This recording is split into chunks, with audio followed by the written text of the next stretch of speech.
આપણી આવરદા કેટલી 70-75 વર્ષ લખાવીને સમજો આવ્યા હોઈએ, 80-85 વર્ષ લખાવીને સમજો આવ્યા. હવે એ by the time we value the time, by the time we acknowledge the valuation of time. 15-20 વર્ષ તો નીકળી ગયા હોય ત્યારે તો સમયનું મૂલ્ય સમજાય. નાના હતા ત્યારે 6 મહિનાના હતા ત્યારે સમયની કિંમત ક્યાં સમજાતી હતી? ત્યારે ખબર નહોતી. હવે સમયની કિંમત સમજાય છે, પણ એ ત્યારે 15-20 વર્ષ તો નીકળી ગયા જિંદગીના. એ 15-25 વર્ષ નીકળ્યા પછી જો વેલ્યુ સમજાય, સ્પેરમાં રહેલા હવે 60 વર્ષ પણ હોય, એ 60 વર્ષની વેલ્યુ કેટલી? એક દિવસ આપણો બહુ વેલ્યુએબલ છે, બિકોઝ ઇટ ઇઝ IPL 2020ની ગેમ છે. એટલે બહુ limited overs, limited balls to face and perform, અને વેરી લિમિટેડ ટાઈમ. એમાં તમારે પૂરું કરવાનું. તમને એક કોર્સ આપ્યો છે, મોક્ષ મેળવવા સુધીનો કોર્સ આપ્યો છે આપણને. કદાચ ત્યાં સુધીનો નહીં તો એના પછીના લેવલ સુધીનો, છેક સુધીનો જે કોર્સ આપ્યો, એ કોર્સ આપણે પૂરો ન કરી શક્યા તો ખરેખર સસ્પેન્શન આવે. એક મેચ બહાર બેસવાનું, બહાર બેસ, બીજાને રમવા દે, નોટ એલિજિબલ. તને આટલા ટાઈમમાં તને કીધેલું હતું કે પૂરું કરજે કોર્સ. હા, પણ કે મને તો મારા સાહેબનો યોગ નહોતો મળ્યો, મને તો એવી જગ્યાએ જન્મ્યા હતા, ઉપાસી બાજુમાં નહોતો, કંઈ ન ચાલે. તારે કોર્સ પૂરો કરવાનો હતો, ગમે તે રીતે તું કર. એ કોર્સ પૂરો ન કરી શક્યા ટાઈમસર. એટલે વેલ્યુ ધ ટાઈમ. બહુ ઓછો ટાઈમ છે આપણી પાસે. ટાઈમનું વેલ્યુએશન કરી શકે ને. લિમિટેડ ઓવર્સ છે, લિમિટેડ બોલ છે, એમ ટાઈમ પણ બહુ લિમિટેડ છે ટુ કમ્પ્લીટ ધ ઇનિંગ. આપણે એટલા સમયમાં બધું પૂરું કરવાનું છે. આપણે એક લાઈફ લેસન છે. સમયની વેલ્યુ આપણે નહીં સમજીએ તો એના કરતાં આગળ બીજું કંઈ છે નહીં. પૈસા તો કદાચ એકવાર કમાઈ લેશું, ગુમાવેલા પાછા આવી જશે, પણ સમય ગયો. You can not bring 2023 back once again. હવે તમે રિવાઇન્ડ કરો. કાળમાં રિવાઇન્ડની સિસ્ટમ નથી, કેસેટમાં હોય. તમે કહો કે 2023, 22, 21 હું ફરીથી લઈ આવું. મારે એ વખતે છે ને મારામાં અક્કલ નહોતી ને મેં વેડફી નાખ્યા. 2023, 22, 21 હવે ફરીથી ના આવે. બહુ મજા આવી ગઈ અહીંયા આવ્યા હતા સેશનમાં. અરે યાર, આપણે 180 સેશન ગુમાવ્યા. મારું ચાલે ને તો ખરેખર 180 સેશન મેં બધા ભર્યા હોત. હવે ટાઈમ ડઝન્ટ કમ બેક. હવે નક્કી કરો કે 20 સેશન ભરવા, ચલો તો એ તમે હવે 20-21 ભરો. પણ તમે એમ નક્કી કરો કે મારે જૂના ભરવા છે. હવે આપણી પાસે ટાઈમ ઇઝ ગોન. ક્યાંય નહીં. બસ સ્ટોપ પર એક જગ્યાએ બહુ સરસ વાક્ય લખેલું, આમ હલાવી નાખે એવું વાક્ય. Mind well, just bus is stop here and not the time. અહીંયા ખાલી બસ ઊભી રહે છે, સમય ઊભો નથી રહેતો. Move forward, move forward. બહુ સરસ મોટિવેશનલ લખાણ હતું કે ટાઈમ નહીં ઊભો રહે, અહીંયા બસ જ ઊભી રહેશે. એટલે તમે ટાઈમ વેસ્ટ ના કરતા. એટલે ઘણાને ટાઈમ વેસ્ટ કરતા હોય, ટાઈમની વેલ્યુ જ ન હોય. કેટલા સમય મળ્યો હોય ત્યારે કોઈ ટાઈમની કિંમત નહીં, કશું જ નહીં. અત્યારે શું કરે છે? બસ કંઈ નહીં, ટાઈમ પાસ. આમ આગળ શું કરવાનો? હજી કંઈ સોચ્યું નથી. એને સોચવાનું બાકી હોય હજી ભાઈને, હજી કંઈ સોચ્યું નથી, ખબર નહીં શું કરવાનો છે. એટલે આમ પપ્પાની સાથે નહીં, સમથિંગ ન્યૂ. પપ્પા ત્યાં સુધી કમાતા હતા, હવે આ સમથિંગ ન્યૂમાં શું કરશે? ગુમાવે તો જ નવું થાય છે, બાકી નવું તો કંઈ થયું નથી. પપ્પા તો સરખું ચલાવે છે. હવે સમથિંગ ન્યૂ, એ બીજું કંઈક કરશે. એટલે કંઈ પણ કરશે, પણ અત્યારે બીજું કંઈ પ્લાનિંગમાં નથી. ટાઈમ વેસ્ટ થાય છે, ટાઈમ વેસ્ટ થાય. નદીના કિનારે નિકમ્મો માણસ બેઠો રહે, નવરો ધૂપ ચારો કાંઈ છે નહીં, કામ ધંધો, બેઠો રહે છે ત્યાં ને ત્યાં. અને પછી બેઠો બસ કાંકરી ચાળો કર્યા કરે. એક કાંકરી ફેંકે, તરંગો થાય પાણીમાં, મસ્ત લાગે. પછી બીજી કાંકરી ફેંકે, પછી ત્રીજી કાંકરી ફેંકે. ગણે કે કેમ કે અમારે 51 તરંગ કરવાના છે. આવા 51 ટાઈમ્સ. એટલે એના માટે 2 કલાક ત્યાં બેઠો. 2 મિનિટમાં પાછો એક તરંગ સબસાઇડ થાય, પાછી એક કાંકરી નાખે, પાછો એક તરંગ મોટો થાય, આમ વર્તુળ થાય આખું તરંગનું. એવી રીતે ટાઈમ વેસ્ટ કરે 2 કલાક. એને કોઈક જાણકારે ફિલોસોફીથી પૂછ્યું અને એને ફિલોસોફિકલ અદામાં જવાબ આપ્યો, ક્યાં કર રહે હો? બદલા લે રહા હું. કે ક્યાં? કમ વक्त से मैं बदला ले रहा हूँ. एक समय था, वक्त ने मुझे बर्बाद किया था, अब मैं वक्त को बर्बाद कर रहा हूँ.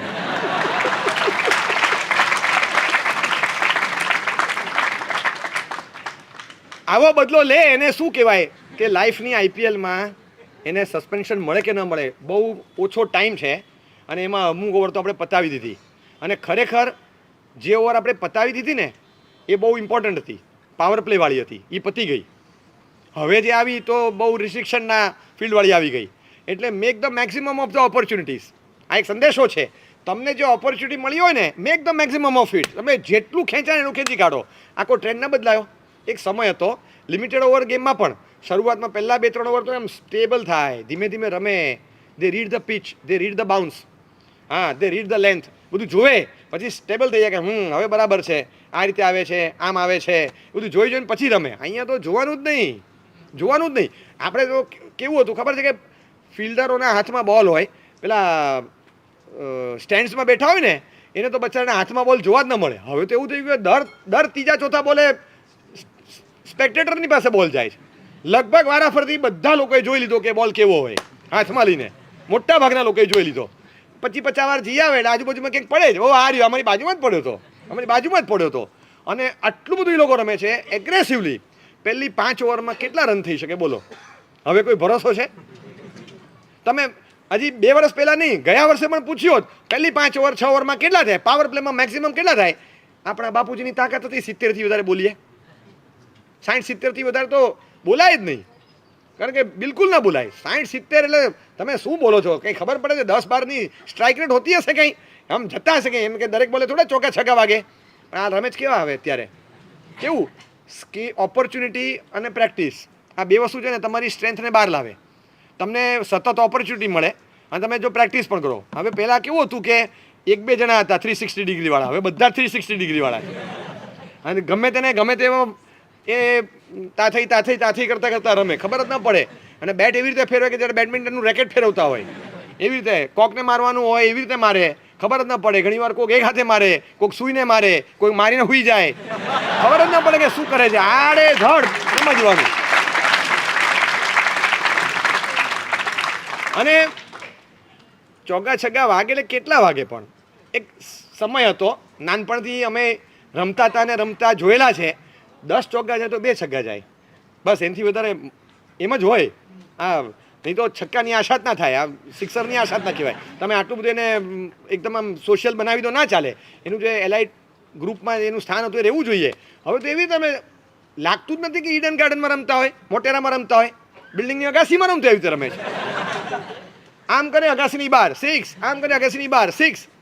અને આપણે તો એમ જ થાય, પેલા ફૂલ સ્લીવના શર્ટ પહેર્યા હોય ને ઘણીવાર, તો ઘણીવાર શર્ટ આમ ચડી જતા હોય ને, ઘણીવાર આમ કરીને આમ માણસ બાઈ સરખી કરે, ખબર છે? એવું થાય અમ્પાયરને ઘણીવાર. એને જો શર્ટ ચડી જતો હોય તો વારે વારે આમ કરવું જ પડે. એને બચારાને એમ થાય કે આ કેટલી વાર હાથ ઊંચા કરવાના, કેટલી વાર હાથ ઊંચા કરવાના, પણ સતત મારે જ જાય, ખબર પણ ન પડે. અને એટલી આસાનથી સિક્સરો મારે કે પહેલાં આવી રીતે તો રન નહોતા થતા. જે રોમાંચ, જે થ્રિલ હતી ને એ પણ ચાલી ગઈ. હવે તો કદાચ એને મને લાગે છે કે બોલર ફ્રેન્ડલી રૂલ્સ બનાવીને કદાચ કંઈક લાવશે જીવનમાં નવું, કે ભાઈ એવું કરો કે હવે આનો ચામ જતો રહે જ નહીં. તો કારણ કે હવે 50 ઓવરમાં પણ જો કોઈ 250ની ઉપર જાય ને તો એમ કહેવાય કે લગભગ મુશ્કેલ લાગે છે. ટાર્ગેટ જો શરૂઆતમાં 10 ઓવર કાઢી નાખીને ટાઈટ તો ભારે પડશે પાછળ. 50 ઓવરની ગેમમાં પણ જો 250+ ટાર્ગેટ હોય તો યુ આર નોટ સેફ. હવે 2020માં તમે જો 50-250 રન બનાવો તોય તમને એમ જ લાગે છે કે નોટ સેફ. 150ની ઉપર જાઓ તો સારું 10 ઓવરમાં પૂરા કરી નાખે છે. તમને લાગે કે આનો કાંઈ ભરોસો નહીં. એટલે કે ઘણીવાર પેલા એકદમ મિજાજવાળો હોય ને, ચેસમાં સામે રમતો હોય એવો મિજાજવાળો, અને સામે રમનારને એમ હંફાવે, ચાલ એક કામ કર, તું ચેસ રમ, હું તારી સામે વિધાઉટ વઝીર બેસું છું, ચાલ વઝીર વગર, હાથી વગર બેસું, ચાલ નાઇટ રૂટ વગર, એના વગર બેસું, મેઇન આપણા 3 કેરેક્ટર કાઢી નાખ તોય તને હરાવું. હવે આપણને લાગે કે આવી રીતે નાના પ્યાદાઓથી એક સામેવાળાને હરાવી દે એવું કેવું. ચાલ ને એક કામ કર, બચ્ચા સમજ કે ખેલતે, ચલ તેરે સાથ, તું 20 ઓવર ખેલ, 10 ઓવર ખેલતે, તોય જીતી જાય. હવે આવી રીતે કોઈ રમે, આવું તો કોઈ ધારતા નહોતા, કોઈ વિચારે નહોતા કરતા. કોઈ પણ એવરેજ, કોઈ પણ એગ્રેગેટ, કોઈ પણ સ્ટ્રાઇક રેટ લાગે, આમાં કાંઈ ભરોસો નથી. અને તમે વિચારો એની કરતાં કંઈક જુદું જ નીકળે, આમ કલ્પના બહારનું નીકળે. આમ પહેલાં તો આપણે વિચાર કરીએ કે 1100 સિક્સરો, 1100 સિક્સર જોવા માટે તમારે છે ને આ બધા વાળ કાળા હોય, એ બધા ધોળા થાય ને બધા ખરી પડે એટલું જોવું પડે. હવે તમે ખાલી આ 2 મહિના જુઓ તો તમે 1500 સિક્સર જોઈ શકો છો. 2 મહિનામાં તમે 1400-1500 સિક્સરો જોઈ શકો છો. હવે આ રીતે જો તમને ચામ જોવા મળતો હોય તો માનવું પડે કે આખી સ્કિલ અલગ રીતે થઈ ગઈ. They are making the maximum of the opportunity. કે કેમ આ ટ્રેન્ડ બદલાયો ખબર છે? એ લોકોએ આખો આ હાઈ સ્કોરિંગ કેમ થયું? આખો ટ્રેન્ડમાં એક જ બેઝિક બદલાવ લાવ્યા કે પહેલી 6 ઓવરમાં જે સેટલ ડાઉન થવાનું હતું એમાં પહેલા બોલથી હિટ પૂરો પ્રહાર કરો. કારણ કે ફિલ્ડ રિસ્ટ્રિક્શન્સ છે, તો ફિલ્ડિંગના રિસ્ટ્રિક્શન્સનો મેક્સિમમ લાભ ઉઠાવો. પછી બધા પાછળ ગોઠવાઈ જાય ને આપણને હંફાવે, પછી આપણે જે મારીએ એક જ મળે. એના કરતાં અત્યારે એ લોકો પાછળ જાય એ પહેલાં અત્યારે ફ્રી ફિલ્ડ છે, મારો બધાને. 2 જણા બહાર છે સર્કલની બહાર, ઉઠાવીને જવા દો. આપણે ખાલી એટલું જોઈએ ને માથાની ઉપરથી જવો જોઈએ, પછી જ્યાં જવું હોય ત્યાં જાય. આપણે એના માથા ઉપર જવા દઈએ. નારણપુરા ગયો, નવરંગપુરા ગયો, કૃષ્ણનગર ગયો કે ગિરધરનગર ગયો, જ્યાં ગયો ત્યાં એના માથા પરથી ગયો એટલે ચોગો પતી ગયું. આટલું જ ખાલી કરવાનું છે ને, બસ સેફલી એટલું કે એના માથા પરથી ટ્રાવેલ થઈ જવો જોઈએ. આટલી તાકાત લગાવવાની. હવે એક ખાકરો ખાતો હોય તોય જતો રહેતો હતો. એટલે આટલું એ લોકો એગ્રેસિવલી રમતા થયા. બેઝિક ચેન્જ એટલો લાવ્યા કે પહેલી શરૂઆતની ઓવરો એ પાવર પ્લેની હતી, એમાં જે સેફ અને સ્ટેબલ ગેમ રમતા હતા એના બદલે મોર એગ્રેસિવલી ડેથ ઓવર્સ જેવી રમત એ શરૂઆતમાં લઈ આવ્યા. આ બેઝિક ડિફરન્સ તમને દેખાશે. બરાબર. Make the maximum of the opportunities. આ એ લોકોએ સંદેશો આપ્યો કે ઓપોર્ચ્યુનિટી અહીંયા છે, કરો. આપણે ચૂકી ગયા, ખબર છે, ચૂકી ગયા. અત્યારે કોઈને પૂછો, આમાંના 90% લોકોને વંદિતું નહીં આવડતું હોય. વંદિતું કડકડાટ આવડતું ન હોય, અત્યારે કર્યું અને ભૂલી ગયા હોય, અથવા કર્યું જ ન હોય, અથવા વોટ ઇઝ ધીસ વંદિતું એ સાંભળ્યું પણ ન હોય. બધા હાથ ઊંચો કરો. બરાબર છે. હવે આપણે વિચારીએ કે આ વંદિતું કેમ આપણને નથી આવડતું. અને જેણે 8 વર્ષની ઉંમર પહેલાં 2 પ્રતિક્રમણ કરી લીધા હોય, અત્યારે અહીંયા બેઠા હોય પણ 8 વર્ષની ઉંમર પહેલાં 2 પ્રતિક્રમણ થઈ ગયા હોય, એવા કેટલા છે? હવે આ બધા પાવર પ્લેમાં સારું રમે. જો હવે 8 વર્ષની ઉંમર હતી ને, એટલે ત્યારે શું હતું ખબર છે? બોર્ડ્સ આવે, એક્ઝામ્સ આવે, ભણવાનો લોડ હોય, પહેલું ગ્રુપ, બીજું ગ્રુપ, આર્ટિકલશીપ, આ તે ઇન્ટર્નશીપ, કાંઈ આવે? કશું આવે નહીં. કેટલા ફિલ્ડિંગ રિસ્ટ્રિક્શન્સ છે બોલો? ઓપોર્ચ્યુનિટી જ ઓપોર્ચ્યુનિટી. કારણ કે આપણી પાસે સવારથી બીજા દિવસની સવાર સુધી ટાઈમ જ ટાઈમ હતો. નવરા ધૂપ હતા, કશું કરવાનું નહોતું. સ્કૂલ તો આપણા માટે એન્ટરટેનમેન્ટ હતું. ત્યાં જઈને ખાલી મમ્મીને થોડો આરામ રહે કે હા ચો 3 કલાક તો શાંતિ. આપણે સ્કૂલે જતા હતા એનો એક જ બેનિફિટ મમ્મીને થતો, આપણે તો ક્યાં કંઈ થતો હતો. આપણે કોઈ બેનિફિટ નહોતો. આપણે જતા હતા, એક્ઝામ નહીં, કશું નહીં. આપણે કોઈના બાપથી ડરતા નહોતા, કોઈથી ડરતા નહોતા. કારણ કે ટીચર હોય એ સ્ટુડન્ટથી ગભરાય, પ્રિન્સિપલથી ટીચર ગભરાય, મેનેજમેન્ટથી પ્રિન્સિપલ ગભરાય, અને પેરેન્ટ્સથી મેનેજમેન્ટવાળા ગભરાય, અને છોકરાઓથી પેરેન્ટ્સ ગભરાય. આપણે હુના દાદા, આપણે તો સબકે બાપ. આપણે કોનાથી ગભરાતા હતા? કોઈનાથી ન ગભરાય એ આપણે હતા. અને કોઈ આપણે કંઈ કહી ન શકે. આટલા નાના પણ જીરાવલા પાર્શ્વનાથ મૂળ નાયક હતા. આપણે ગામના મૂળ નાયક હતા, ખબર છે?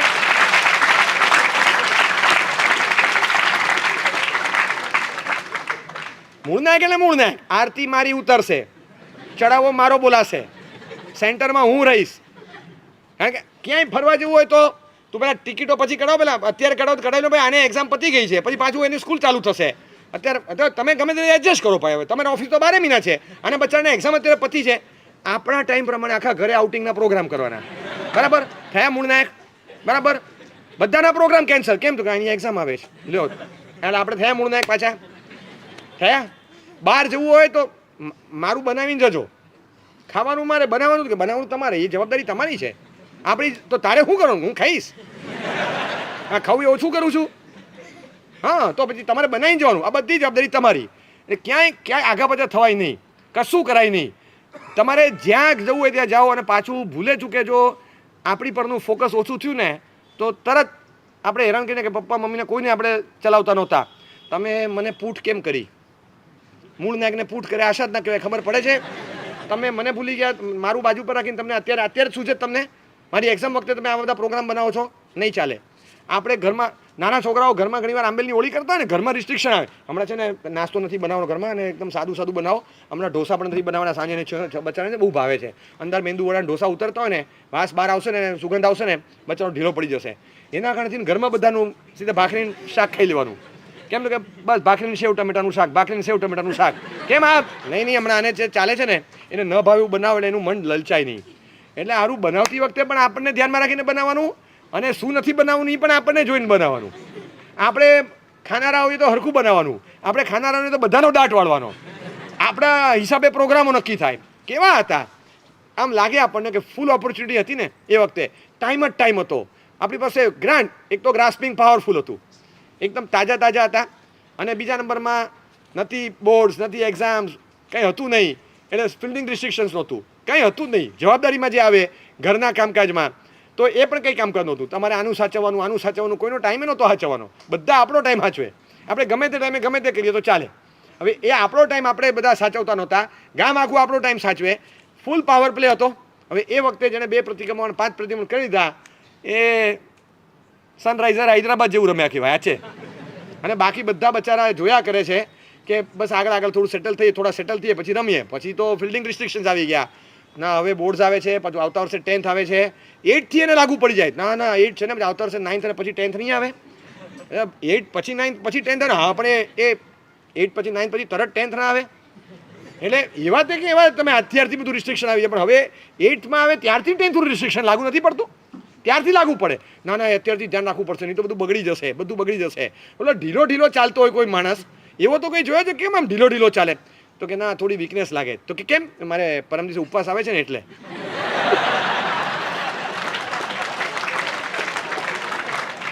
પરમ દિવસે ઉપવાસ કરવાનો, આજે પીતું ચડે, આજે વોમિટ થાય, આજે વીકનેસ લાગે, પરમ દિવસે થાય તો હજી સમજાય. લોજિકલ નથી પણ લાગે એવા આપણે. મને હવે 10th આવવાનું છે ને આવતા વર્ષે 9 પછી 10th નહીં આવે, એટલે અત્યારથી એકદમ સિન્સિયર, અત્યારથી મારે ધ્યાન આપવાનું છે, બીજું બધું બંધ. કેટલા રિસ્ટ્રિક્શન્સ લાગુ પડે? We have to make the maximum of the opportunities. Vacation ગાળો હોય, સપોઝ 2 મહિના, 1.5 મહિનો, જે પણ આપણે મળ્યું, હવે 1 મહિનો ફ્રી, 12thનું રિઝલ્ટ આવી ગયું, 10thનું રિઝલ્ટ સરસ આવી ગયું, અને આપણે ધારતા તેની કરતાં બહુ સારા આવ્યા, બહુ સારા. આમ 5% તો પ્રભાવ ના કરવા કામ લાગે એવા સરસ આવ્યા છે આપણે. દિલથી આમ થોડું વર્ષીદાન કરવું હોય ને 2-5% તોય થાય એવું જ. કારણ કે આપણે ધારતા હતા એની કરતાં ખબર નહીં ફેથફુલી કે ગ્રેસફુલી, પણ આપણે નીકળી ગયા. બાકી આપણે ક્યાં નીકળવાના હતા? એક સમય હતો આમ જીવ બાળતા હતા, અરે રે કાશ હું આજે 10thમાં હોત, કાશ મેં 12th में होता और कोरोना होता. આપણે એ જમાનામાં આમ નીકળતા. હું દેવકીનંદન સોસાયટીમાં તો કોરોના વખતે સેકન્ડ લેરમાં તો જય કોરોના, જય જય જય કોરોના, જય જય, આમ જુલુસ નીકળ્યું આખું. પછી ખબર પડી કે 12th વાળા છે બધા છોકરાઓ, બધાને માસ પ્રમોશન મળી ગયું. એ લોકોએ વરઘોડો કાઢ્યો હતો કોરોનાનો, રીસર વરઘોડો કાઢ્યો તો જુલુસ લઈ નીકળ્યા હતા, જય કોરોના જય જય. મને તો આ કોણ છે આ? એટલે આપણને પેલા ખબર નહીં કોણ હશે, પણ પેલા એમ લાગ્યું કે વેક્સિનની કંપનીવાળા લાગે છે, પણ પછી ખબર પડી કે આ બધા 12th વાળા હતા અને એ લોકો જય જય બોલાવતા હતા. ઓપોર્ચ્યુનિટી હતી. અમે કેવા નસીબદાર, હા, આપણા વખતે જ કોરોના ને કોરોના વખતે 12th છે ને, નસીબ બોલો, જોરદાર કહેવાય ને, કેવું નસીબ હતું અમારું. પણ આપણે અત્યારે આપણી પાસે એવી ઓપોર્ચ્યુનિટી છે, સપોઝ વેકેશન ગાળો છે, સપોઝ એવી ઓપોર્ચ્યુનિટી, રિસ્પોન્સિબિલિટી એટલી બધી નથી આવી હજી આપણી પાસે રોજનો નહીં તો એટલીસ્ટ સન્ડે તો છે કે જે દિવસે આપણે ખરેખર ફ્રી છીએ. તો make the maximum of the opportunities. સન્ડેનો મેક્સિમમ યુઝ કરવાનો. આ પીવાય સન્ડે છે, શું કામ છોડીએ? હું તો તમને કહું કે તમને તમારા સોગન જો ન આવો તો, હા, તમને તમારા પોતાના સોગન આપો, કેમ ના આવો તમે? તેમ જવાય જ નહીં બીજે ક્યાંય, તો આવવું જ પડે. એકે છોડાય નહીં, કારણ કે આપણને ઓપોર્ચ્યુનિટી મળી છે. રવિવાર છે, અહીંયા છીએ. તમે મને સાચું કહેજો કે સપોઝ મુંબઈમાં હોત અને એવરી સન્ડે કેટલા લોકો આવતા હોત અહીંથી? કેટલા આવતા હોત? સવારે શનિવારે અહીંથી તમારે ગુજરાત મેલ પકડવાની અને ત્યાંથી પાછી વળતી ગાડી પકડીને અહીંયા પાછા આવવાનું, જે મુંબઈવાળા કરે છે એવી રીતે બેક ટુ બેક દર વખતે આવવાનું. ક્યાંક તો પ્રોગ્રામ આવે, બીજું કંઈક આવે, એમને આળસ આવે, કોક વાર એમ થાય કે હવે બહુ થઈ ગયું. એને રહેવાતું નથી. એને મનમાં એમ થાય ને કે હવે મને જે ફાયદો દેખાય છે અનુભવમાં, હવે નથી છોડવું. એ ગયા વખતે અમે બેઠા હતા નીચે, નીકળતી વખતે કોઈક ભાઈ મારી પાસે હતા, મને કે આ બધા અહીં થા ના, આ બધા અમુક નીકળી ગયા, આ 2-4 જણા બસ નીકળે છે બધા બોમ્બેથી. મને કે મુંબઈથી અહીંયા આવે દર વખતે? હા, ગયા વખતે મુંબઈથી આવેલા બધા હતા, મેં નીકળતા હતા, એમાં છેલ્લા 2-4 મેં પરિચય, બસ આ ઓલા ભાઈ અહીંના હતા. મને કે મુંબઈથી દર વખતે આવે? હા. ઓહો, મને કે બહુ કહેવાય. મેં ખાલી કીધું, મેં એકવાર ગમી જાય ને, એકવાર વસ્તુ ગમી ગઈ પછી તો આ એવા છે કે કુછ બી કરેગા, પછી આપણે ગમે ત્યાંથી આવે. એટલે પછી એકવાર ગમી ગઈ પછી ના છોડે. હું હજી બોલું છું, પેલા ભાઈ એ છોકરો હતો 20 વર્ષનો, એ કરેક્ટેડ માય સ્ટેટમેન્ટ. મને કે નહીં સાહેબ એવું નથી, ગમી જાય એટલે આવીએ છીએ એવું નથી, અમને આઈપીએલ એટલું જ ગમે છે. અને દર વીકમાં 2 હોય છે મોટેરામાં. એક વાર મોટેરામાં નથી કે અમદાવાદ 20 વાર આવ્યા, પણ અમે મોટેરા માટે નથી આવ્યા. ગમે છે, ગમી જાય માટે નથી આવતા, રહી નથી શકાતું માટે આવીએ છીએ. We can't stay there.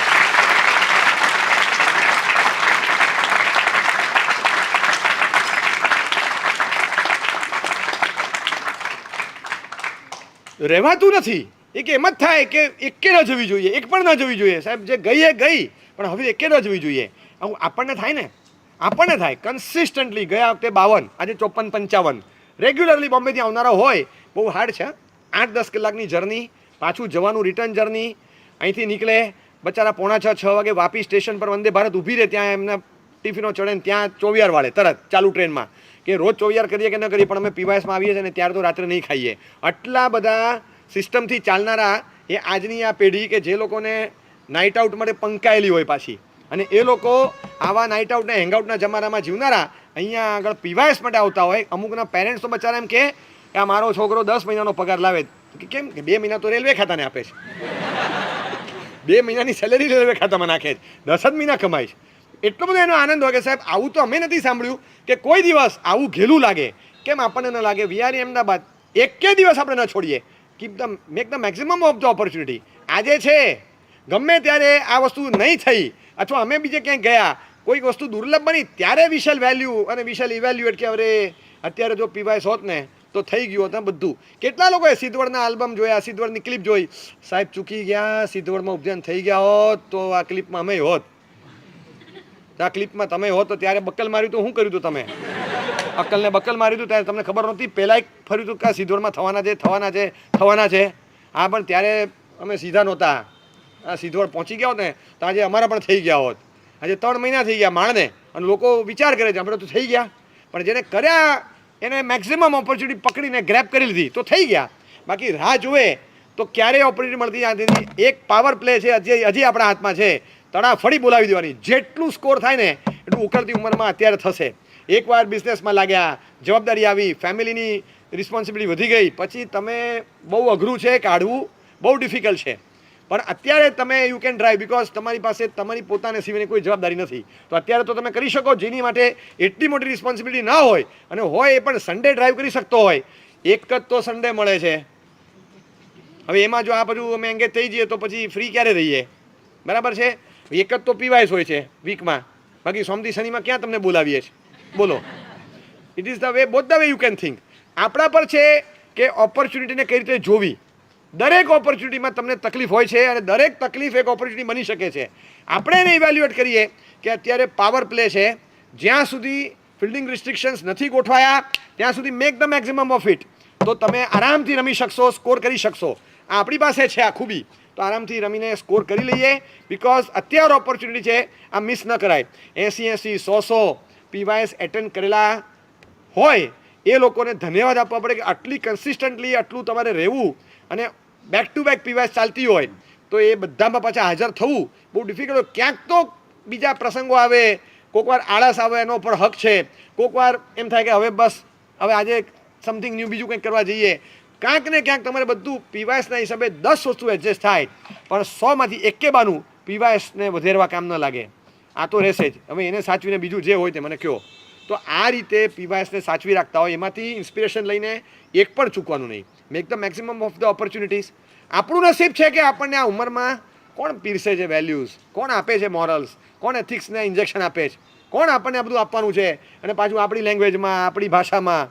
આપણે તો ક્યાંય ઇન્ડોલોજીમાં ભણવા જઈએ તોય શું ભણશું, કેવું કરશું ખબર નહીં. આપણને આપણી ટેકનોલોજી ને આપણી ફિલોસોફી આપણી ટર્મિનોલોજીમાં કોઈ સમજાવે, અને એ જો મળતું હોય કે આખી ફિલોસોફી માધ્યમ IPLનું બનાવીને આપે તો તમને ગળે ઉતરી જાય. એ રીતે આપણે મળતું હોય આ તો છોડાય જ નહીં. આ તો બહુ સરસ મળે છે. આવી રીતે આપણને વસ્તુ મળતી હોય તો ઓપોર્ચ્યુનિટી છે, 2 હાથે પકડી લઈએ, છોડાય જ નહીં. એક પણ છૂટે ને, કેશ 1 કરોડની ચોરી થઈ હોય ને આપણા ઘરમાંથી, એવો જીવ બળવો જોઈએ. એક સેશન ગયું એટલે કે બહુ મોટું નુકસાન થયું, આજનું સેશન કેમ મિસ કર્યું, એક પણ ન ચૂકાય. પાવર પ્લેનો સમય છે, એમાં પૂરેપૂરું વસૂલ કરવાનું. એટલે આ એક સંદેશો છે, લાઈફ સંદેશો, કે make the maximum of the opportunity. 5 દિવસ માટે ખાલી પાલીતાણા જવાનું હોય યાત્રા માટે. એમાં પાલીતાણા, તળાજા, મહુવા, દાંતા, કદમગીરી, હસ્તગીરી, ડેમ, આજુબાજુમાં ઘોઘા, જેટલું થાય એટલું કવર કરી શકાય. 5 દિવસ ગયા. હવે ધર્મશાળા બહુ સરસ છે, એસી ચાલુ કરીને ઊંઘી જાઓ. 2 દિવસ તો મારે આરામ કરો જ. અરે છેક મુંબઈથી બધા ફરતા ફરતા ને થાકી ગયા, બહુ થાકી ગયા. આમ સુઈને થાકી ગયા છે, થોડી વાર આરામ કરવા દો. ટ્રાવેલ કરીને થાકી ગયા, 2 દિવસ આરામ કરે. અરે ભાઈ, પાલીતાણામાં આરામ ન કરાય. 3 જ દિવસ કે 5 જ દિવસ માટે નીકળ્યા છીએ, બધા આટલા તીર્થો જુવારવાના છે. અહીંયા તો 1 જ દિવસ છે. હવે યાત્રા કરવા, ના આજે તો નહીં. અરે આજે તો 6 વાગે છે, ઉપર ચડી જઈશ. ના ભાઈ આજે તો આરામ કરશું, કાલે ચડશું. કાલે તો અહીંથી જતા રહેવાનું છે. Make the maximum opportunity. આપણે કેવો સમય 45 દિવસ હોય અને 99 કરવા ગયા હોય, કેવી રીતે જાત્રાઓ ધનાધન 2-3 કરી દે. એટલા માટે કે એને ખબર છે કે મારી પાસે આટલા જ દિવસો છે અને એમાં મારે 99 પૂરી કરવાની. તો એ મેક્સ ધ મેક્સિમમ. પાવર પ્લેની જેમ રમે જ કે નથી રમતો. સ્ટ્રાઇક રેટ કેવો હોય છે એનો? આપણે એક જાત્રામાં એને જોયો નહોતો. 3 દાદરા ચડવાનો તો લિફ્ટ માટે 5 મિનિટ ઊભો રહે પણ ચડે નહીં. અને એ 35,000 પગથિયાં આમ 35 મિનિટમાં ચડે. સટ સટ સટ સટ એ ચડે ત્યારે એવી રીતે લાગે કે આટલા ઝડપથી તો બિલ્ડિંગમાં ટાવરમાં નહોતો ચડતો કોઈ દિવસ, ફટાફટ ચડે ફટાફટ ઉતરે, એમ જ લાગે સ્કેટિંગ કરતો એવી રીતે જાય. એટલે આદિશ્વર ભગવાન અને નીચે ઘેટી પગલા, આ બંનેને તો જેને કહીને ભગવાન બસ હમણાં નીચે જઈને આવું છું, નીચે જઈને હમણાં ઉપર જઈને આવું છું હમણાં થોડી વારમાં. આપણે જોઈને એમ થાય કે આ આટલી સ્પીડમાં યાત્રાઓ કઈ રીતે કરી શકે. ઉનાળાના ધોમ ધકતા તાપમાં 11 સાડા 11 ત્રીજી યાત્રા કરીને પરવારે ત્યારે લાગે કે કઈ રીતે સ્પીડમાં આવી ગરમીમાં 3 યાત્રા કરતા હશે. રૂટીન રોજના લગભગ આટલા બધા હજારો પગથિયાની ચડ ઉતર, 70-80 હજાર પગથિયા, 3500 પગથિયા ચડે. આમ 2-3 દિવસમાં 60-70 હજાર પગથિયા, અઠવાડિયામાં લાખ પગથિયા જેવું ચડી ગયો હોય ત્યારે લાગે કે લાખ ચડ્યો લાખ ઉતર્યો, આ પગના ગોટલા ચડી જાય. પણ હવે કાંઈ નથી થતું. રોજની 2-3 યાત્રા. તો આટલી તો કહેશે મારી પાસે 20 જ દિવસ છે, 20 દિવસમાં મારે જેટલું મેક્સિમમ કવર થાય એટલું કરી લેવું છે. તો ઓપોર્ચ્યુનિટી લિમિટેડ છે, કારણ કે 2020ની ગેમની જેમ મળ્યું છે, સીમિત ઓવરો રમવાની છે. અને સ્કોર તો તમે 300 ધારો તો 300, પોણા 300 તો પોણા 300, કરો એટલો ઓછો છે. Make the maximum opportunity. તમને જેટલો સમય મળે ને એ આ માટે કાઢો, કારણ કે એવા સ્પોટ પર આવ્યા છીએ એટલે આપણો સમય વેડફાઈ ન જાય એનું ખાસ ધ્યાન રાખવાનું. આ પાવર પ્લેની પરિભાષામાં આપણે રમવાનું છે. આપણને કોઈ સલાહ આપવા આવે ને ત્યારે ગમતી નથી. સમય વેડફે છે, વેકેશન છે, ભણ થોડું ભરી લે, અત્યારે થોડા સૂત્રો પાકા કરી લે, થોડું આમ કરી લે. બધાના મમ્મીઓ ટિપિકલ મમ્મીઓ હોય ને કહેતા હશે તમને, અને બધા મમ્મીઓ તમને નડે. મમ્મી તું આ રોજ પાઠશાળા તું છોડ. હવે થઈ અમે નાના હતા ત્યારે જતા હતા. 16 વર્ષનો છોકરો કે છે અમે નાના હતા ત્યારે અમે જતા હતા. મોટો ક્યારે થયો એને ખબર ભાઈ. બહુ નાની ઉંમરમાં મોટા થઈ જાય બધા, એટલા બધા મોટા થઈ ગયા. હું નાનો હતો ત્યારે જતો હતો કે નહોતો જતો? હજી મૂછ તો દેખાતી નથી, ચોંટાડવી પડે ક્યાંકથી લાવીને. હવે એ છે નહીં ને કે હું નાનો હતો ત્યારે નહોતો જતો. હવે મને કેમ આગ્રહ કરો? તો તું મોટો ક્યારે થયો પણ, અને કોને પૂછીને થયો? મેં તો આ નથી પાડી. મમ્મી પપ્પા તમને કે તરત આકરું લાગે કે નહીં મારે નથી જવું, જવાનું છે કીધું ને, મારે નથી જવું, જવાનું છે કીધું ને, જવાનું છે, આપણે તરત આકરું લાગે. તો ઓપોર્ચ્યુનિટીને આપણે કેમ છોડી દઈએ? કેમ? આપણને સલાહ આપવી પડે છે કે તમારા સમયનો ઉપયોગ કરો. તમે સમજો તમારી જગ્યાએ અમે હતા ને, અમે તો વેકેશનમાં આમ કરતા હતા, અમે તો આમ કરતા હતા. તું છે ને મમ્મી રહેવા દે, તારા વખતે ઇન્સ્ટા નહોતું, વોટ્સએપ નહોતું, કાંઈ નહોતું તારા વખતે. નવરા ધૂપ હતા તો શું કરો બીજું? વંદી તું સવ સિદ્ધે બીજું હતું શું તમારી પાસે? હરી ફરીને કાંકરિયા, બીજું શું હતું બોલ તારી પાસે? શું હતું તારી પાસે? મુંબઈમાં રાણીબાગ ને અમદાવાદમાં કાંકરિયા હતું, કાંઈ બીજું? અમારે તો અહીંયા દુનિયા સ્વર્ગ ખુલી જાય, ખાલી આમ કરો સ્વર્ગના દરવાજા ખુલે. બોલ ક્યાં લઈ જવું? બોલ હમણાં અહીં બેઠા બતાવું તને બધું. બોલ લંડનની વિક્ટોરિયા ટર્મિનસ જવું છે તારે? શું જવું? બોલ હમણાં સ્ક્રીન પર બતાવું. હિમાલય જવું છે, સિમલા જવું છે, મનાલી જવું છે, તને જે જોતું હમણાં બતાવું. બોલ. પછી આટલી સરસ દુનિયા હોય ને તમે મને કહો તું પાઠશાળા જા, એની રેકર્ડ વગાડ્યા કરે છે. કંટાળી ગયા હવે. નથી ગમતી એડવાઇસ, નથી ગમતી. હા, એક તો હું ચોક્કસ પપ્પા મમ્મી હોય જ ને તો એમને પણ કહું કે બહુ એડવાઇસ ન જ અપાય, કારણ કે કોઈને ગમે નહીં. આપણે પણ કોઈને એડવાઇસ આપવી હોય તો બહુ વધારે પડતી ન અપાય. દર વખતે તમે એડવાઇસ આપ્યા જ કરો. એ તારું શર્ટ બહાર નીકળી ગયું, અંદર સરખું શર્ટ કર, વાળ ઉપર લે, વાળ નીચે આવી ગયા, ચશ્મા સર્કલ લૂસી નાખ, ડાઘા પડી ગયા કાચ ઉપર. પછી થોડી વાર થાય આટલો પરસેવો થાય તો લૂસી નાખ, કેટલો બધો પરસેવો થઈ ગયો. અરે પણ કે મારે ક્યાં બધા મારા ફોટા પાડવાના છે, કંઈ બધા જેવું હોય રહેવા દો ને ભાઈ. ચપ્પલ સરખા મૂક. એક ઊંધું એક ચત્તું કેમ છે? હવે એને ખબર એક ઊંધું કેમ રહ્યું. આપણે કીધું તું ઊંધું રહે છે એમ, આપણે તો બંને સરખા કાઢે, મેં ઊંધું થઈ ગયું. તો હવે ચાલ ચપ્પલ સરખા મૂક, આમ કર, અવાજ ધીમો રાખ, ધીમે ધીમે બોલ, ચાલ ભણવા બેસ. દરેક વસ્તુમાં આપણે સલાહ આપતા હોય. ફોનમાં વાત કરો ને, 20 મિનિટ થયો, હવે ફોન મૂક, હવે બહુ વાત તો થઈ, ચાલ મૂકી દે હવે ફોન. અરે આખું સમય પૂરું કરે છે, ચાલ મૂકી દે. હવે દરેક વસ્તુમાં આપણે સલાહ આપતા હોય, આપણે ગમે નહીં પછી. અને એટલી નાની વસ્તુ હોય, અમુક તો કદાચ મીગર વસ્તુ પણ હશે. પૂજા કરીને આટલી વારમાં આવી ગયો, આટલી વારમાં પૂજા કરીને આવી ગયો. અચ્છા પૂજા કરવા ગયો તો કરી તે પૂજા? હજી તો ભગવાન તને જોવે, એકનોલેજ કરે, કે રજીસ્ટર કરી પેલા આવી ગયો પાછો? શું કરે છે તું?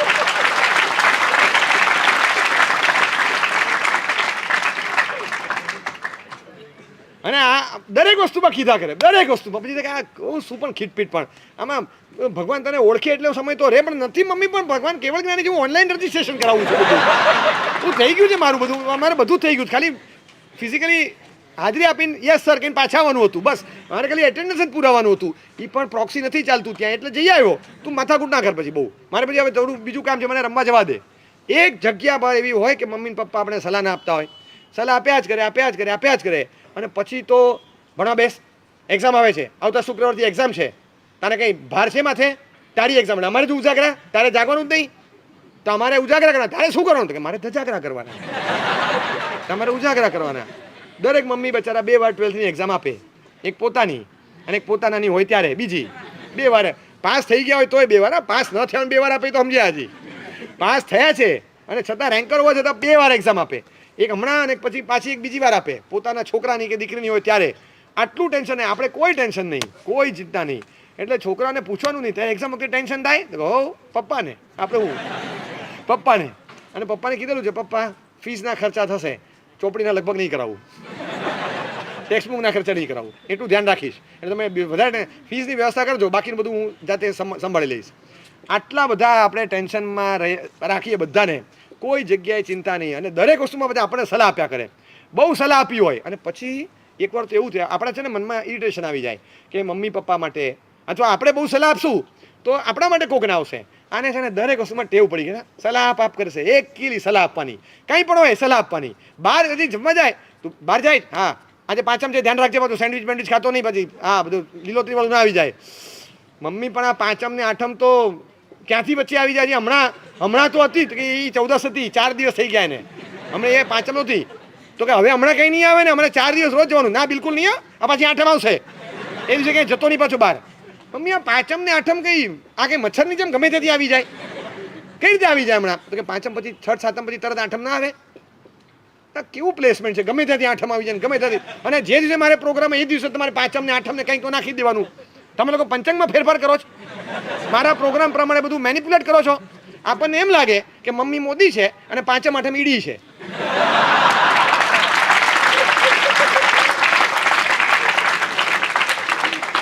જ્યાં હેરાન કરો ત્યાં શસ્ત્ર ઉગામી દેવાનું, ઠેકાડે પાડી દેવાનું. અમને સરખો રહેજે નહીં તો આઠમને કહી દઈશ, સરખો રહેજે નહીં તો 14ને કહી દઈશ. શું પથ્થર ફાડે છે આપણી. પછી છે ને ઇરિટેટ થઈ જાય માણસ કે દરેક વસ્તુમાં સલાહ, ધ્યાન રાખજે, આમ કરજે, તેમ કરજે. દીકરીઓને ખાસ બહુ વાતો નહીં કરવાની, મોબાઈલના નંબર કોઈને નહીં આપવાના, અજાણ્યા માણસો સાથે આમ નહીં કરવાનું. અરે પણ મમ્મી અમને ખબર પડે છે, હવે અમે 12 વર્ષના નથી, આ તું ગમે તે હોય. પછી કેમ આટલી વાર કેમ લાગી? કોની સાથે વાત કરતા હતા? મમ્મી તારી દીકરી છે તો તારી દીકરી પર ભરોસો નથી. અરે ભાઈ છે, તારી દીકરી પર ભરોસો છે, પણ ગામના દીકરાઓ પર ભરોસો ન હોય ઘણી વાર. પછી મમ્મી બીજું શું કહી શકે? આખા ગામ પર મને ભરોસો નહીં બેન, તમારી પર છે, પણ તમે કંઈક તો પૂછો. આખો દિવસ સલાહ એડવાઇસ આપ્યા જ કરે. એટલે પછી શું થાય? એક ટેમ્પરામેન્ટ એવું થઈ જાય કે હવે છે ને હવે નર્વસ, હવે ટોલરેટ નથી થતું અને પછી ઇરિટેશન થાય છે, હવે નથી સહન થતું, વાગે છે. અને એક એપિસોડ એવો બન્યો કે ગમે તે છોકરા સાથે છોકરી બહાર ફરતી થઈ ગઈ, અથવા ગમે તે છોકરી સાથે છોકરો બહાર ફરતો થઈ ગયો. 2-3 એવા એપિસોડ કરી આવ્યો કે સારું કોઈને કહેવાય નહીં, ક્યાંય કહેવાય નહીં. મારા સાહેબ પાસે જાય તો મોગમ મફમમાં કે સાહેબ આને જરા હખણો રહે, એવું સુધારો ને શું, બસ આમ જીવનમાં સીધા ટ્રેક પર રહેવાનું, એટલું સમજાવો ને આડાવડા નહીં થવાનું. એટલે શું તમે એને ટૂંકમાં ટ્રેક પર રહેવાનું એટલું સમજાવો ને, કંઈ અમને મોગમ કે અમને એમ બધું બાંધે ભારે કે અમારે સમજી લેવાનું બિટવીન ધ લાઇન્સ, કે કંઈ સમજણ ન પડે એવું કરીને આવ્યો હોય. હવે સાહેબ તમે સમજો ને, હવે બધા છોકરાઓ આજના કેવા હોય છે સાહેબ, કંઈ ઠેકાણા વગરની જિંદગી છે, એને કહો ને હરખણો રહે, બસ અત્યારે સરખો રહે. બહુ સાહેબ બગડી ગયો છે. એટલે અમારે બધા પ્રકારના એપિસોડ જોવાના, કયા પ્રકારનો બગાડો થયો હશે એમ એ અમારે જોવાનો. એને મેલેરિયા થયો હશે, જોન્ડિસ થયો હશે, સોરાઇસિસ થયો હશે, ખબર નહીં શું થયું હશે, બધું જ થયું હોય છે અને આપણે સુધારવાનો હોય. હવે આવી એક્યુટ પરિસ્થિતિ હોય જેમાં કીધા વગર ચાલે એમ નથી. ભાઈને હજી તો 22 વર્ષનો છે અને 25 લાખનું દેવું કરી નાખ્યું. પપ્પા બોલે નહીં. પછી 22 વર્ષની ઉંમરે 25 લાખનું દેવું કરે, 2 કાન નીચે ઠોકીને પપ્પા કે નહીં, હકદાર નથી એટલું કહેવાને. એ વખતે પપ્પા કહે છે કોને પૂછી ના કર્યું તું? પપ્પા તમે છે ને શાંતિ રાખો, દરેક વસ્તે સલાહ આપ ન કરો, આમાં નહીં કહેવાનું, તને આમાં નહીં કહેવાનું. હવે આ એવો એપિસોડ છે, તું કોની સાથે બહાર ગયો તો નામ આપ, મને નામ આપ. પપ્પા તમે છે ને દરેક વખતે માથાકૂટ ના કરો, મમ્મી તું દર વખતે માથાકૂટ ના કર. હવે આ એવો મેજર એપિસોડ છે, આખું ગેમ ચેન્જર એપિસોડ છે ભાઈ. હા, આમાં તો આખો દસ્તાવેજ બદલાઈ જાય ઘણી વાર, તમે ગમે તેની સાથે બહાર જાઓ તો. અમારી પ્રોપર્ટી આખી કોકના નામે થઈ જાય તો પપ્પા મમ્મીનું દિલ ન જલે, પણ નથી કહી શકાતું કારણ કે એ પહેલાં 25 વાર એડવાઇસ અપાઈ ગઈ હોય અને એ વખતે નાના મુદ્દા પર અપાઈ ગઈ હોય. હવે અત્યારે ખરેખર હક છે અને કહેવાની જરૂર પણ છે. કાનપટ્ટી પકડીને બેસાડી દેવા જેવું છે અને 100 જણા કહેશે કે તમે સાચા છો. એવા ટાઈમે આપણે એડવાઇસ નથી આપી શકતા. એટલે giving is advice is like taking a DRS. 2 જ વાર લેવાય. આ રિવ્યૂ લેવા જેવું છે, બહુ સમજીને લેવાનો. તમે વારે વારે જેટલી વાર પાછા જા, અત્યારે ટાઈમ નથી ચાલ આપણે હમણાં પ્રૂવ કરું ત્યારે પછી ટાઈમ છે કે નહીં, ચાલ લાવ. અરે વારે બધી જગ્યાએ તમે પ્રૂવ કરશો. હા ફાલતુ અત્યારે પાછળ જવાનો ટાઈમ છે, પ્રૂવ થઈ ગયું થર્ડ અમ્પાયરમાં, શું કરશો પછી? આની સાથે બહાર નહીં જવાનું, એ પ્રૂવ નહીં કરી શકો, કારણ કે આમ કરવાની જગ્યા નથી રાખી. હવે ડીઆરએસ વારે લેવાય. એડવાઇસ એક જ ચીજ એવી છે કે જેમાં કેવું છે ખબર છે કે સપ્લાય ડિમાન્ડ કરતાં વધારે છે, બિયોન્ડ એક્સપેક્ટેશન, બિયોન્ડ ઇમેજિનેશન, અને ડિમાન્ડ કરતાં સપ્લાય 10 ગણી વધારે છે. આ એક જ પ્રોડક્ટ એવો છે નામથી એડવાઇસ કે લોકો આખી દુનિયાને પ્રોડક્શનમાં રસ છે, કન્ઝમ્પશનમાં કોઈને રસ જ નથી. બધાને પ્રોડક્શન કરીને સપ્લાય કરવી, કન્ઝમ્પશન તો કે વો કરેગા, મારે કરવું જ નથી ને. આપણે ખાલી પ્રોડક્શન કરીને સેલ આઉટ કરી દેવાનું, બસ. હું એડવાઇસ આપવાવાળું, આપણે લેવાની કાંઈ નહીં. અને those who deny the advice require the most, એને સૌથી વધારે જરૂર હોય છે, એ લોકો ના પાડતા હોય છે. અને સલાહની જરૂર હોય, તાતી જરૂર હોય, ત્યારે કદાચ તમને કોઈ નહીં કહી શકે. અને જે કહેનાર હશે ને એણે 2 વાર ડીઆરએસ વાપરી કાઢ્યું હશે. રિવ્યૂ સિસ્ટમ છે, તમે સાચું વાપર્યું હશે ને તો એ સલાહ આપી છતાં પણ નહીં ગણાય. અને જો ખોટી વપરાઈ ગઈ ને પત્યું, ખરા ટાઈમે તમને થશે કે આમ કરવા જેવું હતું ને રહી ગયું, ખોટું વપરાઈ ગયું, પાછળ જા. એ કે ટાઈમ નથી, ટાઈમ છે પ્રૂવ કરી દીધું. હવે એ ટાઈમ છે પ્રૂવ કરી દીધું, એની કરતાં આની સાથે ફરવા જેવું નથી, એ પ્રૂવ કરવાનું હતું. આમાં થર્ડ અમ્પાયર લીધો ને તો આ પ્રૂવ થયું હતું, પણ અત્યારે હવે જવાની જગ્યા નથી થર્ડ અમ્પાયર પાસે, ખોટા જતા રહ્યા. હવે એને પાછળ જવાનો ટાઈમ છે કે નહીં એ પ્રૂવ કરી મને શું મળ્યું? એને સીધાણમ બુધાણમ કર્યું, બીજું શું કર્યું? એના કરતાં આની સાથે ફરવા જેવું નથી, પ્રૂવ કર્યું હોત આ જિંદગીભરનું સુખ થાત. મેં શું કરી નાખ્યું? કેટલો જીવ બળે.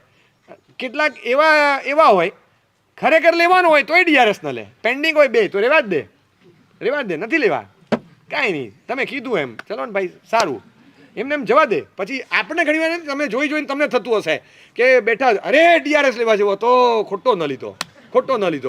બધાને થાય, ઓલાને નથી લાગતું ખોટો ન લીધો એમ, એને લાગે આપણે ખોટો વેડફી ક્યાં નાખવો એમ, એ વધારે પડતો સેફ સાઈડમાં ચાલે. ખરેખર ડીઆરએસ લેવા જેવો હોય ત્યારેય ન લે તો એ પણ ખોટું, અને વગર કારણે લઈ લે એ પણ ખોટું. એટલે ગિવિંગ એડવાઇસ, સલાહ આપવી, આ બધું છે ને ડીઆરએસ જેવું છે. તમે બહુ સમજીને કરો. ખરા ટાઈમે સલાહ ન માનવી કે ન આપવી એ ગુનો છે.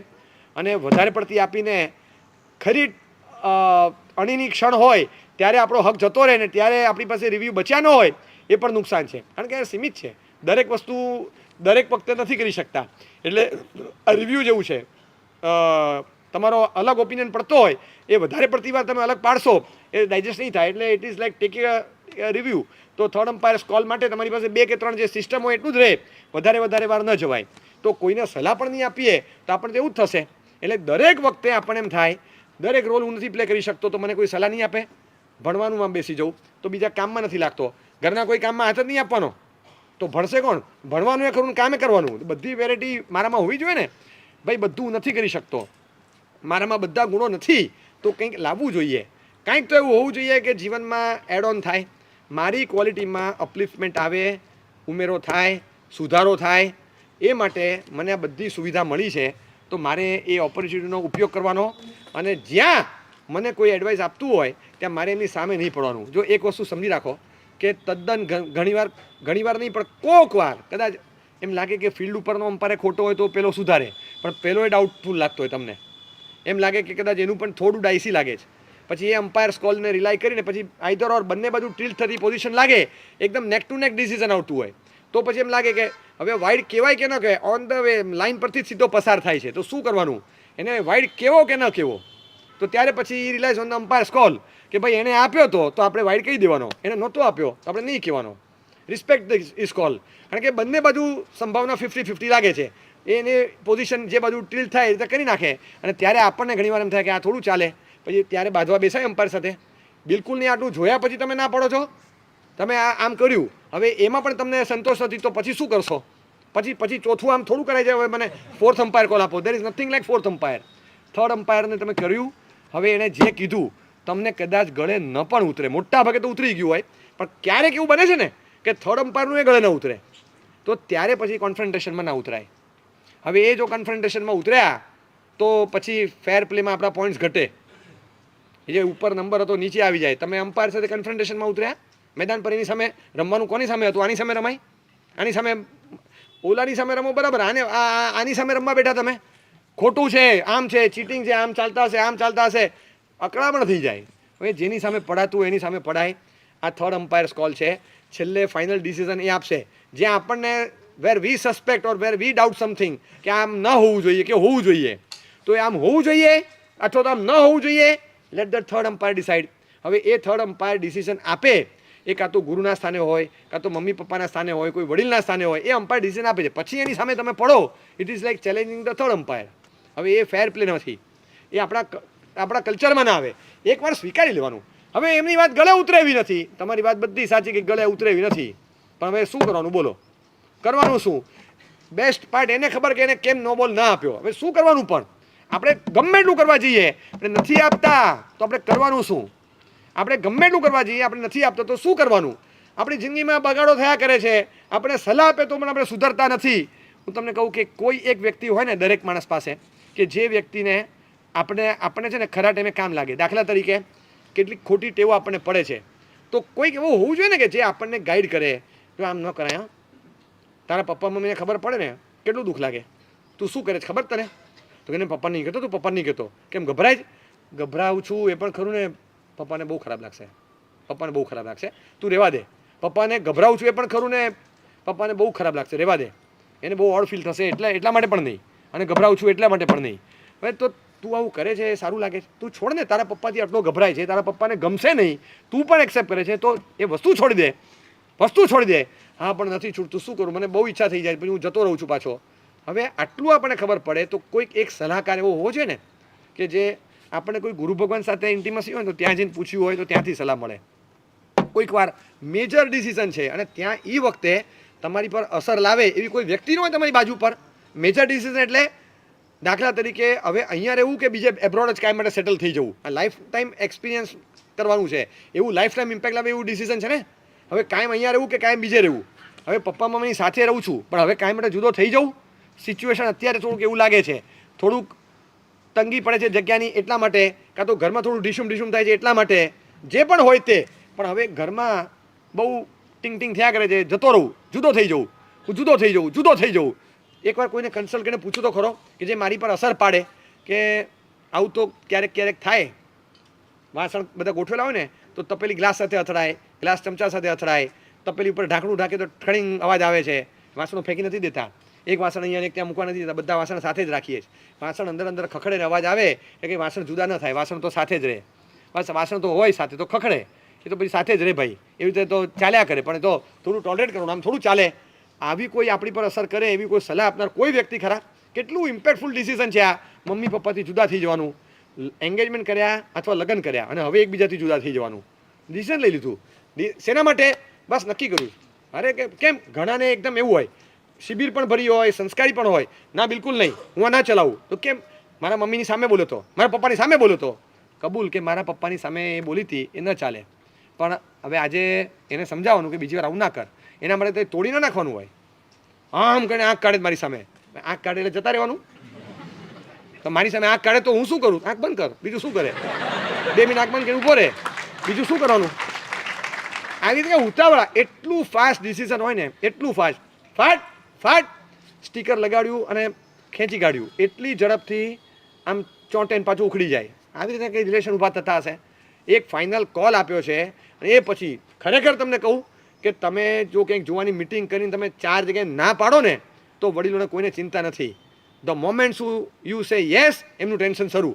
એ બાપા આને તો હા પાડી દીધી, હવે એમનું ટેન્શન ત્યાંથી શરૂ થાય. અને હા પાડી, હવે આપણે હા પાડી દઈએ. કારણ કે હાનો અર્થ હા, હાનો અર્થ જોશું અને હાનો અર્થ ના, ત્રણેય સંભાવના છે.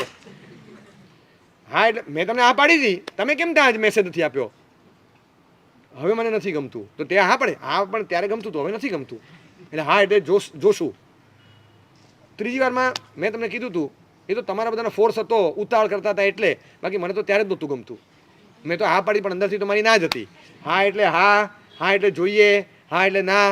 હાનો અર્થ શું કરવાનો? હા એટલે પરમેનન્ટ કે ટેમ્પરરી એ પણ ખબર નથી, એ પણ આપણે ખબર નથી. કે આ તારી હા છે ઓનરશિપથી છે, લીવ એન્ડ લાઇસન્સ પર છે, હા અમને તું લીઝ ઉપર આપે છે, હા રેન્ટ ઉપર આપે છે, હા કંઈ ખબર નથી કઈ પરિભાષામાં હા પાડે છે. એને હા પાડી, હવે શું કરશું ભાઈ? એને હા પાડી દીધી. ના પાડી હોય તો ઓપ્શન છે બીજું શોધીએ, પણ હા પાડ્યા પછી બીજું શોધાય નહીં. અને અહીંયા આગળ વધતા ગભરાટ થાય, પાછું કાલે ના પાડે તો શું કરવાનું? કારણ કે આપણે તો કેવું છે કે કેળાવડું આપો, નથી ભાવતું નાખી દો. કે આ કેળાવડું બરાબર, આમાં આ કેળાવડું હતું, આપણે ચાખ્યું બરાબર ફેંકી દો. એમ ચાલતા હશે? 17 વાર ગરજ હોય થાળી ધોઈને પીવાની ભાઈ, ચોખ્ખું કરવાનું છે, જોઈએ એટલું જ લેજો. અને પછી લઈને મૂકી દીધું, ભરી દીધું, અને પછી નથી ફાવે એવું, બસ હવે નથી ખાવું, કેમ કે પેટ ભરાઈ ગયું કાં તો હું ભરાઈ ગયો. હવે જે ફીલ થયું એ હવે નથી રહેવું, સાથે નથી રહેવું, તોડફોડ કરવું જ નથી. પપ્પા મમ્મી બધા વિચારે કે હવે આ શું કરશે આપણી પર. આવું મેજર ડિસિઝન હોય, સહી સિક્કા કરીને ફટાક છૂટા થઈ ગયા સીધા. આટલું મોટી આપણના આંકડાના જીવન પર અસર પાડે વર્ષો સુધી. હવે એટલું મોટું પગલું આપણે ભરવા જઈ રહ્યા છીએ, ત્યારે કોઈ વ્યક્તિ છે એવી કે જે આવા સમયમાં તમને સાચી સલાહ આપે ને જેનું આપણે માનીએ, જે ખરેખર તમને જરૂરી હોય એવી સલાહ આપે અને એ સલાહની તમારા જીવન પર અસર પડે. આવું કોઈ વ્યક્તિ ગુરુ તરીકે હોય તો ચાલે, મેન્ટર તરીકે હોય તો ચાલે, પ્રેરક તરીકે હોય તો ચાલે, કલ્યાણ મિત્ર તરીકે હોય તો ચાલે, કોઈ હિતેચ્છુ તરીકે મા બાપ હોય તો ચાલે. છે એક વ્યક્તિ કે જેનું ચાલવા દઈએ આપણે, આ હોવા જોઈએ. This is like keeping a impact player. આ ઇમ્પેક્ટ પ્લેયર છે લાઈફમાં. બોલો. એટલે એવા લોકો હોય તો છે લાઈફમાં, પણ એ બધા અમારા બેસ્ટ ફ્રેન્ડ્સ જ હોય છે, એમનું જ ચાલતું હોય છે, એટલે એ એવી રીતે ઇમ્પેક્ટ એની બીજી નેગેટિવલી પડતી હોય છે. જો એટલું સમજી રાખો, રન ઓછા હોય ને ત્યારે ઇમ્પેક્ટ પ્લેયર તરીકે બુમરાને ન લવાય, અને વિકેટો લેવાની હોય, ધોવાઈ જતા હોય બોલરો, ત્યારે ઇમ્પેક્ટ પ્લેયર તરીકે સૂર્યકુમારને ન લેવાય. ઇમ્પેક્ટ પ્લેયર તરીકે કોને લેવાય એટલું તો પાછી આપણા પર હોવી જોઈએ ને. એટલું કયા ટાઈમે ઇમ્પેક્ટ પ્લેયરમાં બધા બેટ્સમેન હોય, બધા બોલર હોય, કેમ વેરાયટી રાખે? કારણ કે એવું લખી દીધું કે આને જ ઉતારવાનો. જેની જરૂર હોય એ પ્રમાણે ઉતારાય. 3 જણાએ પૂરું કરી નાખ્યું છે 250 રન ઠોકીને, હવે બોલર લાવશું ઇમ્પેક્ટ પ્લેયરમાં જરૂર પડે તો. હવે ક્યાં બેટ્સમેનની જરૂર છે? તો ના આપણે 11મા નંબર સુધી બધા રમી શકે ને એવા જ ભેગા કરવા છે, એમ થોડા ભેગા કરાય. પણ જ્યાં ઇમ્પેક્ટ પ્લેયરમાં એ આપણા જીવન પર અસર પડી શકે, પણ આપણું પાછું એવું દોડવું જોઈએ મગજ કે કયા ઇમ્પેક્ટ પ્લેયરને ક્યારે ઉતારાય અને એની અસર લેવાય. જ્યારે બોલરની જરૂર હોય ત્યારે બોલરને જ મેદાનમાં લવાય, બેટ્સમેનની જરૂર પડે ત્યારે બેટ્સમેને જ ઉતારાય. અને એ સેન્સ પોતાની હોય કે અત્યારે ખરેખર બે આપણા જ છે અને એનું ચાલતું જ હોય, એ આપણા વતી જ રમવાનો છે, પણ અત્યારે આને રમવા દેવાય કે આને રમવા દેવાય એ આપણે નક્કી કરવાનું ને. એમ અત્યારે આપણો જ મિત્ર છે, આપણો જીવન પર એનું ચાલે પણ છે, પણ અત્યારે ખરેખર એનું ચાલવા દેવાય કે પછી બીજાનું ચાલવા દેવાય, એ ત્યારે આપણે નક્કી કરવાનું છે કે ખરેખર અત્યારે એ ક્રુશિયલ મોમેન્ટ છે, એ તો આપણે નક્કી કરવાનું છે. પણ દેર should be something like impact player કે જે તમારા લાઈફ પર અસર પાડી શકે, અને એ જે અસર લાવે ને, ખાલી એક અસર નાની લાવીને મૂકી દે, તમારી આખી લાઈફનો સિનારીઓ બદલી નાખે. અમે જોયા છે, હું તો જાણું છું.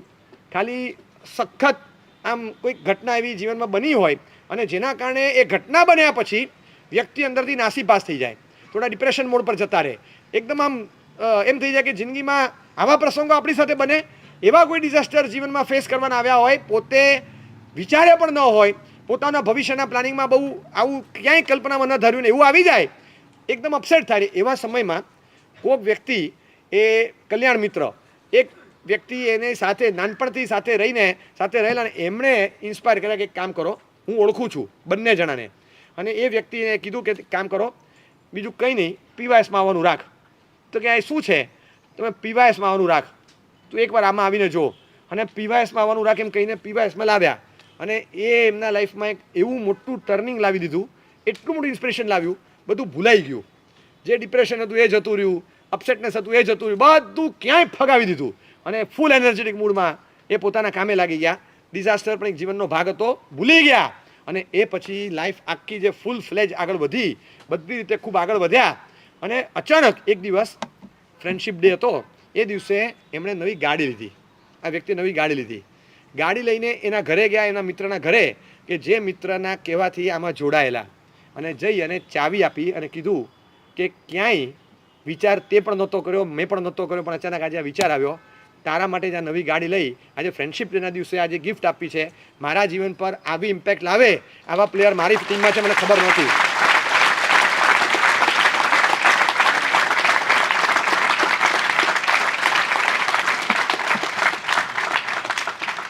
મને ખાલી એ જાણવું છે કે આ એમણે ગાડીની ચાવી આપી એના માટે તાળી પાડી કે આવી સરસ ઇમ્પેક્ટ પણ કોઈ લાવી શકે છે એની તાળી હતી? હા, અને તમે શું એક્સપેક્ટ કરો કે મને આવો મિત્ર ક્યારે મળશે? હું કોઈનો આવો કલ્યાણ મિત્ર ક્યારે બનીશ એવું વિચારો તો બરાબર. મને આવો મિત્ર હારા આપણને કેવા મળ્યા છે નહીં? અરે સાથે નાસ્તો કરીને એનું બિલ આપણે ભરવું પડે, કેવા ભેગા થાય તો ખરા બધા. જેટલી વાર નાસ્તો કરવા આવે ને દર વખતે અરે યાર વોલેટ તો ઘરે ભૂલી ગયો. એનું વોલેટ ઘરે જ હોય ત્યારે જ એને ભૂખ લાગે, કોઈ દિવસ વોલેટ લઈને ના આવે. આપણે કેવા મળ્યા છે ખરેખર. કલ્યાણ મિત્રો તો આવા હોય, ગાડી ચાવી આપી દે. કેવા માણસો છે, એક્ટિવાય નથી આપતા. એટલે આપણે એક્સપેક્ટ શું કરીએ? દેર શુડ બી સમથિંગ. એક ઇમ્પેક્ટ પ્લેયર તો હોય ને લાઈફમાં કે જે આપણી જીવન પર ઇમ્પેક્ટ પાડે, અસર પાડે. એ જે અસર પડે ને તમે ભૂલી જાઓ. તમે ગમે ત્યાં હશો ને, ગમે તેવી પરિસ્થિતિમાં હશો, એક વ્યક્તિ એવી હોય ને કે જે લાઈફ પર અસર પડે, તમે બહાર નીકળી જશો. અને હોવું જ જોઈએ. હું તો કહું છું દેર શુડ બી સમવન કે જે વ્યક્તિ આપણા પર પોઝિટિવલી અસર પાડે. ખાલી આમ પ્રેમથી કે લાગણીથી જોડાઈ ગયા એટલું જ નહીં, આપણા જીવનમાં એક એવા સ્થાને હોય કે જ્યાં એમનું ચાલે એ ચોક્કસ આપણા હિતેચ્છુ હોય, ઇન્સ એન્ડ આઉટ્સ આપણી જાણતા હોય, અને આપણને એવા સમયમાં જે કે કડવું તો કડવું પણ કહી શકે ચોખ્ખું.